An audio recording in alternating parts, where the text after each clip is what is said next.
Hey guys, it's Phil, back with another thought. I've had a lot of coffee today, so I was a little hyped up and I was like, I got the energy to do this. One of the things I think I see when I look at, all the Protestant accounts on YouTube or whatever is right. This notion they talk about the salvation by faith alone, by grace alone, blah, blah, blah. You guys know the drill. I don't have to repeat it for you, but there's always this disparaging of like the necessity of the sacraments, of Catholic sacraments, obviously, the nature of the church, and so on. And there's this notion of right, I'm just saved. Christ died for me and my sins, so I am just saved. We can put the once saved, always saved debate aside for the moment, right? But the question, all right, look, the question arises very, very simply. How do you know this? Right? How do you know you in fact are saved? This is a kind of a simple question, and I've seen some of them. They put this up, and it's what's funny is they kind of use this very term. I'm going to rely on St. Thomas here because of course I am, but uh, this is from the Summa Contra Gentiles. It's a great work. If you're only familiar with the Summa Theologiae, obviously that's awesome. You're missing some really good stuff in the Contra Gentiles as well, but Thomas, I think, puts forward here like some very, very cogent arguments about the need for a sacramental church. If for no other reason than, I mean, look at this very, very first one, right? So Protestants talk about Jesus died on the cross to save everybody from their sins, right? He is the universal cause of salvation. I think I've even seen some Protestants use that phrase, which is funny. Again, a universal cause, the only way it takes its effect is it, like Thomas says here, it has to, a universal cause only causes, right, by being applied to each one of these effects, right? Fire is a universal heating cause, right? But the only way things become hot is like the fire has to be applied to the thing, right? You've got to put the kettle with the water on the stove, right? The stove will heat whatever's on it, but you got to apply that heat to something, right? So you got to put the kettle on the stove, heat the water, right? That's the only way that this happens. So if Christ is, and it's true, right? Christ's action on the cross is the universal cause of our salvation. What does that matter to me, right? I wasn't there. I'm not there now, right? It's 2025, February in 2025. I wasn't at the foot of the cross. How am I supposed to participate in this, right? And this is where, if you go back, I have one of my the previous videos on reading the Bible, this notion of typology. There's a reason why. So for the Passover lamb, right? It was very, very clear to the ancient Israelites. You had to eat the Passover lamb, right? That was, you participated in the offering quite literally, right? You ate some of it. Parts of it were, well, depending on the offering, right? You go through the books of Leviticus and the various types of offerings, right? Some were consumed by the offerer, the priest, the rest was burned, right, to God. And this was, again, how you shared in the sacrifice, right? You literally had to partake of it, you had to participate in it. So the same thing for the Passover. You had to eat of the Passover lamb and then take its blood, put it on the doorpost. You guys all know how that works, right?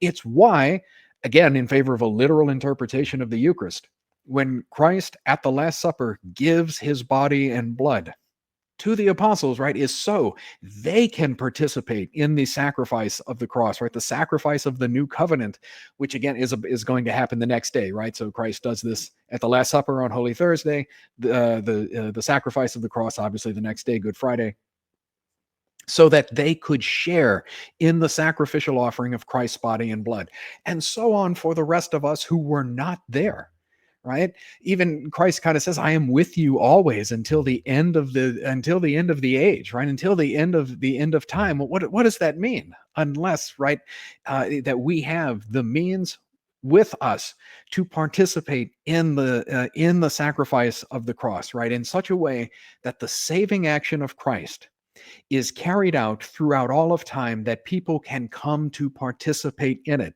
It's not enough that it's okay, well, I believe that I'm saved. How do you know? Right? What does that mean? Doesn't St. James talk about, it's one of my favorite lines with when Protestants talk about, right? St. James, if you say you believe, good for you, because the demons believe also and they tremble, right? It doesn't seem like, I don't know, belief, uh, right? Is that enough? It, in a certain respect, yes, right? We come to Christ through faith, but to actually participate, to make Christ's universal saving action applicable to me, I kind of have to share in this somehow, right? Because that's not me suffering for redemption, right? This is, again, something I think Protestants and Catholics can agree on, right? Is nothing I do.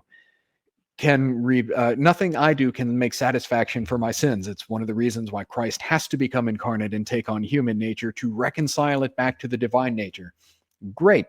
I have to be able to share in this somehow, right?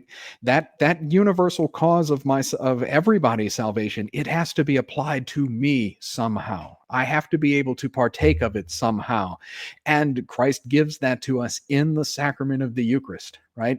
And Thomas goes further, right? Again, you guys know I try not to keep these videos overly long so that, people will watch them and maybe you get one or two good points out of them and maybe something for you to think about further. uh, that God gives us some of these things again according to our condition, right? This is again something I think Protestants miss all the time, right? When they dismiss the sacraments, is we are not angels. We are bodily beings, right? It's why when you go to mass, you need good music, Gregorian chant, sacred polyphony. You need incense. You need, good, beautiful vestments, beautiful altars, right? You need beautiful liturgy, something to see, to hear, to smell. You need a good hard pew, right? To touch. All of these things, right? It has to engage. We are rational animals, right? We are animals. We are bodily. We are sensitive, but we are rational, right? So we transcend the other animals, but we're not pure spirits, right? Like the angels, to a certain right. The angels don't need liturgy. Right? The angels don't need the mass because they are purely spiritual beings, right? They can recognize like the truth and the majesty of God just with their intellect. Our intellect, it's too weak, right? We are the lowest. Human beings are the lowest of the intellectual order, right? So, and because we are united to a material body, we need material things, and God knows this. God made us this way, such that it's fitting that He would give us things that are helpful for our spiritual lives, would give us things that we understand, right? By our senses. It's why in baptism we're washed with water. That's a sign. I can see that. I recognize this is a sign of cleanliness. Although we know as a sacrament, it is an efficacious sign. So while it's a symbol of cleanliness, we know baptism actually washes away the stain of original sin, and so on. Right? Bread and wine; these are the most fundamental staples of the human diet throughout all of humanity. There's probably a reason for that, and there's probably a reason that this is why Christ picks this as the representation of His body and blood at the Last Supper, right? To be truly His body, really, right? His body and blood in the Last Supper, such that we can partake of this under a physical sign, right? That is proportionate to our nature. We can take part in the spiritual reality, right? So and so on for all of the other sacraments, right? So this is the basic principle of operation, is that we are given spiritual aid by physical means because we're physical beings, right? We are physical spiritual beings, and it just doesn't make sense, right? It would be totally disproportionate to our nature for this, like, nope, right, to raise us to the level of the angels who understand things just by their intellect, right? That's not the way we work. And again, Protestants miss this, which is why they don't have mass, they don't have liturgy, they don't have sacraments, right? And well, they miss the very necessity of the church, right? Such that they go around, they talk, well, I know that I'm saved. I don't think that you do, especially in regards to the fact that you do not participate in the very thing Christ gave, right? In a priestly action, and that's, maybe I'll make a whole nother video about that. But check out Brant Petry's Jesus and the Jewish Roots of the Eucharist if you actually want to get into that, right? That this is very clearly priestly action Christ gives to the apostles, that this really is His body and blood, such that we can participate in the universal salvific action of Christ. Okay. That's all I wanted to talk about today. So hope to see you guys again soon. Until next time, God bless.